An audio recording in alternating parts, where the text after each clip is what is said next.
What would you do if you were kidnapped by your teacher and taken across the country?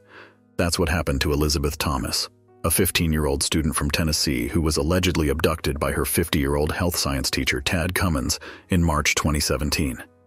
In this video, we'll explore the shocking story of how Elizabeth was groomed, manipulated, and sexually abused by Cummins, and how she was finally rescued after more than a month on the run.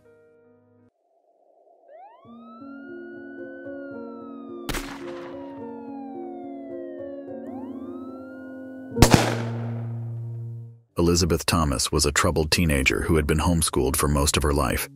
She claimed that she had been physically abused by her mother, who was later charged with child abuse and neglect. Elizabeth's father, who worked long hours to support the family, said he had no idea how bad things were at home. Elizabeth was removed from the family home and enrolled in public high school in Culleoka, Tennessee, where she met Tad Cummins. Cummins was a married father of two who had been teaching at the school for 4 years. He seemed to take an interest in Elizabeth and acted as a mentor for her. He helped her with her homework, gave her rides to and from school, and bought her gifts. He also started to make inappropriate comments and advances towards her, telling her that she looked nice naked, that he loved her, and that they should run away together. Tad Cummins was described as a masterfully manipulative predator, pressuring Thomas to go out with him and threatening her with repercussions at school if she refused. A petition filed by Thomas's father explained that the teen girl told friends she was scared of Cummins and felt in over her head. She had just recently begun making the transition from homeschooling to public school. Thomas also said that her mother had abused her growing up, and perhaps that is why she initially felt such a strong connection to Cummins. "He made me feel like I didn't have anyone else and no one really cared about me like he did," she recalled to ABC's 2020. "Whenever I tried to seek mental help, he told me no. I was feeling real low, and he told me no and not to do it because it'd change who I was." Thomas was given a seat near Cummins's desk in his class. Other students also reported seeing him initiate physical contact with her during school hours, including rubbing her shoulders and back. Elizabeth was confused and scared by Cummins's behavior, but she also felt flattered and special. She said she had never received so much attention from anyone before. She began to communicate with him via social media, where their messages became increasingly more explicit. She also confided in him about her family problems and her suicidal thoughts. At one point, when she was alone in the classroom with her, he told her, "You'd look pretty nice naked."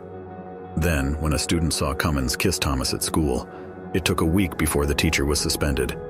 During that week, he was the chaperone for a field trip Thomas went on. He reportedly also picked Thomas up from her home and took her out to meals, threatening her with repercussions at school if she refused. Their relationship soon became known to other students and staff at the school. One student reported seeing them kissing in his classroom. The school authorities launched an investigation and suspended Cummins for violating a no-contact order. However, Cummins continued to contact Elizabeth and convinced her to go with him. He told her that he had a cabin in the woods where they could live happily ever after. Even after he was suspended, he continued to pursue Thomas, showing up at her after-school job. According to court papers, she would often hide from him and ask her co-workers to lie and say she wasn't at work. "He said if he couldn't have me, he'd kill himself," Thomas recalled. "Anytime he threatened himself, he'd threaten my family." But Thomas reportedly felt guilty about Tad Cummins' suspension and equally worried that he would find a way to punish her for it. In a way, she was right, as Cummins ultimately showed up one day in his wife's Nissan Rogue and told Thomas to get in. He convinced her to run away with him, and as a silent threat, placed a gun on the console. On March 13, 2017, Cummins picked up Elizabeth from a restaurant near her home and drove away with her. He had packed 2 handguns, some clothes, and $4,500 in cash. He also left a note for his wife saying that he was sorry and that he needed some time to clear his head. Tad Cummins wanted to be sure that he wouldn't get caught. After he took Thomas away with him, he made her throw her phone off a bridge, disconnected the GPS in his wife's car, and even went as far as to unhook the radio. Cummins drove them across 9 states, renting a different hotel room each night, usually in rooms with only 1 bed. His control went further, though, as he even controlled what Thomas ate. "I know he's a bad man," she told 2020ths. "He only used me for one thing." Thomas also said that Tad Cummins had sexually abused her and that they had sex nearly every night while they were on the run.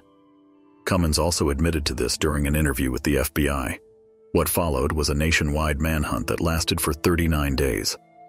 Cummins and Elizabeth traveled through several states, staying in cheap motels or sleeping in his car. They dyed their hair to disguise their appearance and used fake names. They also avoided using their phones or credit cards to evade detection. Meanwhile, Elizabeth's family and friends were desperate to find her. They pleaded with Cummins to bring her back safely, and with Elizabeth to reach out to them. They also launched a social media campaign called #BringElizabethHome to raise awareness and seek tips from the public. Cummins used his own name when booking hotel rooms for the two to stay in. A Walmart security camera in Oklahoma captured images of the two in the store together, but for a time it seemed like their trail had gone cold. Then, another Tennessee native named Griffin Barry made a phone call that led investigators right to Cummins. The FBI joined the search and issued an Amber Alert for Elizabeth. They also released surveillance footage of Cummins and Elizabeth at various locations along their route. They warned that Cummins was armed and dangerous, and that Elizabeth was in imminent danger. On April 20th, 2017, a breakthrough came when another Tennessee native named Griffin Barry made a phone call that led investigators right to Cummins. Barry had been a caretaker for the California property, where the cabin that Cummins and Thomas were staying in was located. He recognized Cummins' face from news reports and photographs and called in a tip. Authorities moved in and arrested Cummins, and Thomas was flown home to be reunited with her family.